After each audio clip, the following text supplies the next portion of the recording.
안녕하세요. 올바른 방향으로 꾸준히 올꾸입니다.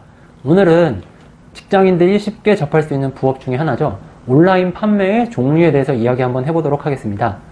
많이들 이야기하는데 하루에 1시간 투자해서 월 100만원 수입을 올릴 수 있는지 과연 그게 가능할까요? 지금부터 그 온라인 판매의 종류에 대해서 이야기 한번 해보도록 하겠습니다. 네. 오늘은 이제 온라인 셀러에 대해서 이야기를 할 건데요. 크게 봤을 때는 온라인 비즈니스 중에 하나라고 보시면 돼요. 이제 온라인 비즈니스 중에 뭐 블로그나 공구나 이제 뭐 인스타 마케팅 뭐 이런 다양한 온라인 비즈니스들이 있는데 그 중에서도 온라인 셀러라고 하면은 직접 물건을 판매하는 거죠. 온라인 셀러도 두 가지로 나눌 수가 있어요. 첫째, 사입 판매. 둘째, 위탁 판매로 크게 나눌 수가 있습니다. 자, 그러면 사입 판매는 무엇이며 위탁 판매는 무엇인지 기본적인 개념을 정리하고 넘어가도록 할게요. 첫 번째, 사입 판매는 판매자인 내가 제조사에게 물건을 공급받습니다. 이 공급받는 물건은 제가 직접 구매를 하는 거예요. 제가 구매를 해서 재고를 떠안게 되고 그 물건을 이제 네이버나 쿠팡 같은 데 올려가지고 고객에게 판매를 하는 거죠. 판매를 하는데 그렇게 되면 이제 뭐 거의 직렬 구조로 판매가 이루어지는 거죠. 뭐 이 사입 판매에 대한 장단점은 제가 뒤에서 다시 한번 설명을 드릴 거고요. 두 번째로는 이제 위탁 판매가 되겠습니다. 위탁 판매는 잘 들어보세요. 일단 고객이 물건을 구매를 합니다. 그리고 나서 판매자인 저는 그 구매한 물건을 다시 제조사에게 공급사에게 구매를 해요. 그럼 구매한 물건을 제조사나 공급사가 판매자인 나한테 주는 게 아니라 바로 고객에게 직배송해 주는 거죠.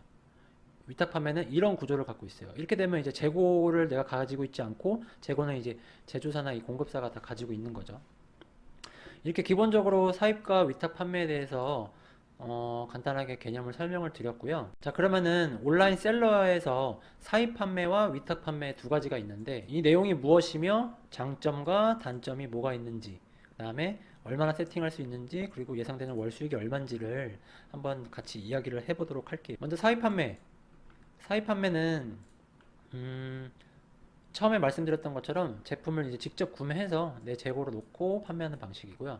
사입 판매의 장점은 일단은 제가 마진을 크게 가져갈 수가 있어요. 마진을 크게 가져갈 수가 있고, 그 다음에 품절에 대한 리스크가 적다. 보통 이제 위탁 판매를 하게 되면 이제 공급이나 제조사에서 상품이 품절되면은 저도 판매를 할 수가 없게 되죠. 그렇게 되면 팔 수 있을 때 못 팔고 이렇게 리스크가 좀 있고요. 적게는 마진을 50%, 많게는 100%까지도 가져갈 수가 있어요. 그리고 CS, 교환 반품에 대한 대응이 빠르다는 장점이 있고, 아무래도 사입해서 판매하다 보니까 가격 경쟁에 우위를 점할 수 있는 장점이 있습니다. 두 번째 단점이 조금 많이 있는데 이거는 제 개인적인 의견이기 때문에 참고해서 좀 들어주시면 좋을 것 같아요. 일단은 초기 자본금이 좀 많이 필요해요. 저도 직장인이었고 지금도 크게 자본금이 없기 때문에 소액으로 창업할 수 있는 걸 찾다 보니까 사입 판매는 조금 어렵다라는 생각을 했었고, 그 다음에 재고를 안고 있어야 하는 부담이 좀 큽니다. 우리가 이제 물건을 다 구매하고 나서 웬만한 거는 다시 제조사 쪽으로 반품하기가 어렵기 때문에 이 재고를 안고 이거를 무조건 팔아야 되는 거죠. 안 팔면 그냥 계속 남는 거죠. 그다음에 판매가 저조할 경우에는 말 그대로 투자금을 회수하는 게 어렵고, 아무래도 창업도 투자기 때문에 투자금을 빠른 시간에 회수할 수가 있어야 되겠죠. 그 다음에 자금 회전이 원활하지 않다. 이제 물건을 대량으로 또는 소량으로 사입을 하다 보니까 자본금이 많지 않고서는 자금 회전이 어려워요. 그 사입한 물건을 내가 팔지 않으면은 돈이 들어오지가 않으니까 회전이 안 되겠죠. 그 다음에 부업으로 시작하기는 당연히 어렵다. 위에 거를 다 포함하는 내용이죠. 그래서 직장인 입장에서 얘기를 하면은 이제 부업을 하기는 어렵고요. 세팅 기간을 제가 좀 개인적으로 한번 설정을 해봤어요. 제가 볼 땐 적게는 1년, 많게는 5년 정도, 이 정도 해도 될까 말까. 1년에서 5년 동안 계속해서 이 사업을 이어나가고 유지를 해야 되는 리스크가 있고 굉장히 어렵죠. 하지만 이제 월 예상 수익을 제가 생각해 봤더니 진짜 못 팔면은 10만 원 정도밖에 못 벌 수도 있어요. 진짜 초창기에는. 하지만 정말 잘 되고 사업화가 잘 된다면은 정말 1억 이상도, 한 달에 1억 이상도 벌 수가 있는 여력이 있죠. 그 다음에 제가 이제 얘기하려고 하는 거는 이제 위탁 판매인데, 제가 지금 하고 있는 비즈니스이기도 하고요. 이제 위탁 판매는 이제 종합몰, 브랜딩 위탁, 해외 구매 등 총 세 가지로 나눌 수 있고요. 보시면 아시겠다시피 제조사 또는 공급업체 제품을 대신 판매해주고 제품의 생산 및 배송은 업체에서 진행한다. 그다음에 해외 구매 대행은 중국, 미국 등 해외에서 판매되는 제품을 고객을 대신해서 구매하고 배송해주는 방식. 보통 이제 알리나 이제 아마존 같은 데서 저희가 구매를 해서 배송지를 고객 배송지로 변경해서 구매를 해주는 거죠. 위탁 판매 이제 전체적으로 장점을 말씀드리자면은 일단 재고에 대한 리스크가 없다. 위탁 판매니까요. 그다음에 초비 자본금이 없이도 누구나 시작할 수 있다. 진짜 빵원으로 시작할 수 있어요. 저도 빵원으로 시작을 했고 점차 판매가 이뤄지면 이뤄질수록 자본금이 좀 필요하긴 해요. 아무래도 스마트 스토어는 괜찮은데 쿠팡이나 다른 플랫폼에서는 그 정산 주기가 많게는 한 달, 길게는 두 달까지도 되기 때문에 그동안에 이제 판매를 일으키기 위해서는 어쨌든 공급사한테 대금도 지불해야 되고 구매 대행에서 구매를 할 때도 돈이 있어야 되기 때문에 나중에 이건 진짜 나중 얘기예요. 진짜 많이 판매가 되면은 그때 가서 걱정해도 되는 거니까 지금 바로 시작할 수 있다. 자본금 없이도. 그다음에 부업으로 시작할 수 있는 최고의 비즈니스다. 직장 다니면서도 충분히 할 수 있어요. 퇴근하고 나서 주말에. 아무래도 루틴한 업무들이 정해져 있다 보니까 이대로만 좀 하면은 부업으로도 충분히 할 수 있고요. 그다음에 우리가 사입은 뭐 정해진 상품 몇 가지만 팔 수가 있는데 이거는 그 시즌이나 유행에 따라서 많은 상품을 팔 수 있는 기회가 있어요. 뭐 공산품도 팔 수 있고 식품도 팔 수 있고 서비스도 팔 수 있는 이제 많은 기회가 있기 때문에 뭐 물건이 떨어져서 팔 수 없다 이런 변명 따위는 할 수가 없죠. 그리고 보통 제품의 하자 분량에 대한 로스 부담이 없어요. 이게 무슨 말이냐면은 제품의 하자 분량이 생기면은 보통 제조사나 공급사에서 물건을 반품을 받아주고요. 그 다음에 뭐 AS를 해줘서 고객에게 다시 보내주는 이런 거가 있기 때문에 로스 부담이 별로 없고 뭐 이건 좀 단점이자 장점인데 처음에는 마진폭이 좀 적긴 한데 이 브랜딩을 하게 되면은 마진폭을 크게 가져갈 수가 있어요.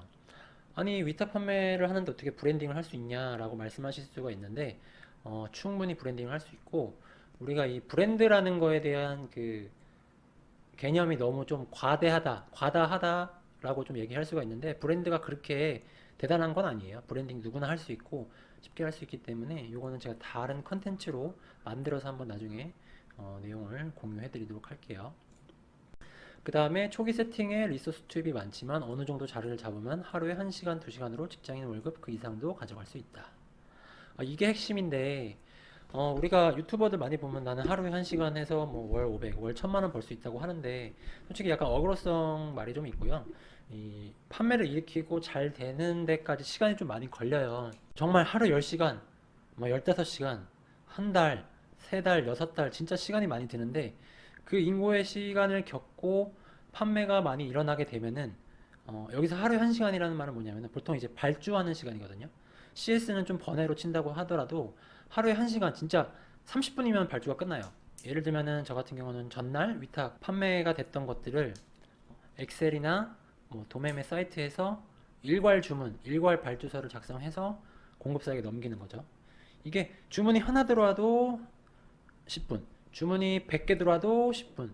왜냐면 컨트롤 CV, 컨트롤 CV 하면 되니까. 정말 세팅해놓고 판매만 잘 일어난다고 하면은 하루에 한두 시간만 해도 직장인 월급 그 이상도 가져갈 수가 있다. 이거는 제가 직접 경험한 거를 토대로 말씀을 드리는 거고요. 그 다음에 제가 너무나 좋았던 것 중에 하나는 이제 뭐 우리가 많이들 가는 제주도나 하와이 가서도 업무를 할 수 있다. 진정한 디지털 노마드를 이야기할 수가 있죠. 제가 코로나 터지고 나서 사업을 시작해서 하와이는 못 가봤지만 제주도 한 달 살기를 하면서 업무를 봤었는데 이때는 뭐 특별히 소싱이나 뭐 상세 페이지 작업이나 마케팅을 하진 않고 그냥 정말 CS랑 발주 업무만 했었어요. 그래서 아침에 일어나서 10시쯤에 발주 업무하고 애들 데리고 나가서 놀다가 들어오고 이렇게 한 달을 살아봤더니 너무 좋았어요. 너무 좋았고 지금도 진짜 다 정리하고 애들 학교를 제주도로 보내면서 제주도에서도 살아보면 어떨까 이런 상상을 좀 많이 해보는데 실질적으로 좀 걸리는 게 많죠. 다 내려놓고 제주도로 내려간다는 거는 조금 많은 고민이 좀 필요할 것 같고요. 그다음에 이제 단점이라고 하면은 경쟁 업체가 많아서 초반에는 판매를 일으키기가 좀 어려워요. 저도 위탁 판매 처음 시작할 때 두 달 만에 첫 매출이 나왔었거든요. 두 달 만에 첫 매출이 나왔고 마진율도 상대적으로 적어요. 진짜 적을 때는 정말 5%. 이거는 이제 수수료 다 빼고 5% 정도고 많게는 30%까지도 가져가죠. 근데 저는 이제 최소 25%에서 30% 정도는 돼야 좀 작업 상세 페이지 작업도 좀 하고 마케팅도 좀 하는 편이에요. 예외로 이제 브랜딩 위탁이 있는데, 여기 브랜딩 위탁 예를 들면은 똑같은 마이크를 팔아도, 제가 지금 쓰고 있는 이 마이크를 팔아도 제조사에서 공급하는 뭐 ABC 마이크 또는 이름 없는 마이크 이렇게 팔아도 되지만, 올꾸의 마이크, 올꾸 마이크 이런 식으로 브랜드를 붙여가지고 팔면은 팔면서 사람들에게 다른 제품이라고 인식을 시키는 어떤 이 상세 페이지나 마케팅 작업을 해서 마진폭을 많이 가져가는 거죠. 진짜 막 50%, 7, 80%까지 가져갈 수도 있는 방법이 있고요. 이걸 잘하는 게 이제 요즘에 뜨고 있는 이제 성실매님, 유튜브에서 성실매님 치시면은 아마 저보다 더 뛰어나신 분이 있으니까 그분 영상들 찾아보시면 아마 좋은 정보 얻을 수 있을 것 같고요. 그 다음에 공급업체가 품절이 되면은 판매가 중지가 됩니다. 반강제적으로. 이런 리스크가 좀 있죠. 세팅 기간은 이제 종합물 대량으로 하게 되면은 뭐 익숙하신 분이면 한두 달이면 다 작업이 끝나는데, 제가 볼 땐 최소 3개월에서 1년 정도는 해야 어느 정도 매출이 좀 나올 것 같고요. 한 3개월 정도 이상 하면은 월 순수익이 한 최소 50만 원은 나올 수 있다 라고 충분히 생각을 하고요. 정말 잘하시는 분들은 막 1000만 원 이상도 벌고 하죠. 뭐 몇천만 원씩 벌 거예요. 근데 제가 생각하는 기준에서는 대량 국내 위탁 대량으로만 해도 월 1000만 원 벌 수 있는데 쉽진 않다. 그 다음에 이제 브랜드 위탁을 하면은, 브랜드 위탁이 아니라 브랜딩 위탁이죠. 똑같은 제품을 내 이름을 입혀가지고 판매하는 거고, 요거는 세팅하는데 그래도 한 6개월에서 2년 정도는 잡아야 되지 않을까 싶어요. 최초 6개월에서는 매출이 많이 안 나오고 어느 정도 좀 리뷰가 쌓이고 사람들이 인식을 하게 되면은 매출이 좀 늘어나겠죠. 그래서 보통 1년, 짧게는 1년에서 2년 정도는 돼야 제대로 된 매출이 좀 나올 거예요. 뭐 한 이것도 한 50만 원에서 진짜 많으면 3천만 원 이상도 벌 수 있다고 생각을 합니다. 그 다음에 우리 많이 알고 있는 해외 구매 대행. 중국, 미국, 해외에서 판매된 제품을 고객에게 대신해서 구매하고 배송해주는 방식. 장점은 똑같고요. 반품 처리가 어렵고 판매자가 떠안는 경우가 많아요. 저도 오늘 CS 한 건 받았는데, 왜 설명서가 영어로 돼 있냐? 한국말로 돼야 되지 않겠냐? 당장 한국어 설명서를 갖고 와라. 이런 진상 고객도 있답니다. 그 다음에 지적재산권 등 소송에 휘말릴 수도 있고요. 워낙 많은 상품을 올리기도 하니까요. 그 다음에 알아야 할 법률적 지식이 많아요. 이제 국내 들어와서 취급할 수 없는 제품들도 있고, 세관에서 걸리는 제품도 있고, 너무나 다양한 제품들이 있기 때문에 그거를 다 알기 위는 쉽진 않고 법률적 지식이 많이 필요하다라고 할 수 있고요. 그 다음에 세팅 기간은 최소 3개월에서 1년이면은 정말 열심히 하면은 많이들 부업으로 충분히 순수익을 가져가시는 것 같아요. 저도 지금 해외 구매 대행도 이제 별도로 하나 시작을 했는데, 잘 나가는 서과장님 수업을 듣고 지금 진행을 하고 있고요. 아직 뭐 매출이 많지는 않고 그래도 순수익 어느 정도 조금씩 나오고 있는 것 같아요. 아직 이제 2달 됐어요, 2달. 최소 3개월은 이상을 해봐야 어느 정도 나오는지 알 수 있을 것 같습니다. 일단 온라인 셀러의 종류에 대해서 이 정도로 설명을 해드렸고요. 아마 보통 사입이랑 판매에서도 국내 위탁, 해외 위탁, 그러니까 해외 구매 등 이 정도로만 아마 간략하게 설명하시는 분들이 많을 텐데, 구독자분들이나 이 영상을 시청하시는 분들께서 온라인 판매를 하시겠다고 하면은 이렇게 사입 판매, 위탁 판매 중에서도 종합 대량, 브랜드 위탁, 그 다음에 해외 구매 대행도 뭐 대량이 있고 반자동이 있겠죠. 이렇게 선택해서 해보실 수도 있고요. 저 같은 경우는 이제 종합물 대량이긴 하지만 전 대량이라고 하기는 좀 그렇고, 키워드를 분석해서 제조 공장으로 직접 컨택을 해요. 제조 공장으로 직접 컨택을 해야 마진도 한 30에서 한 40% 정도 가져갈 수가 있더라고요. 그리고 업무하는 프로세스도 좀 더 편리하고 좋은 상품이 나오면은 또 추천 받기도 하고, 이걸로 처음에 저는 시작을 했고요. 지금은 이제 브랜딩 위탁을 하고 있고, 올해 말부터 내년 초까지 하나의 브랜드 런칭을 할 거고요.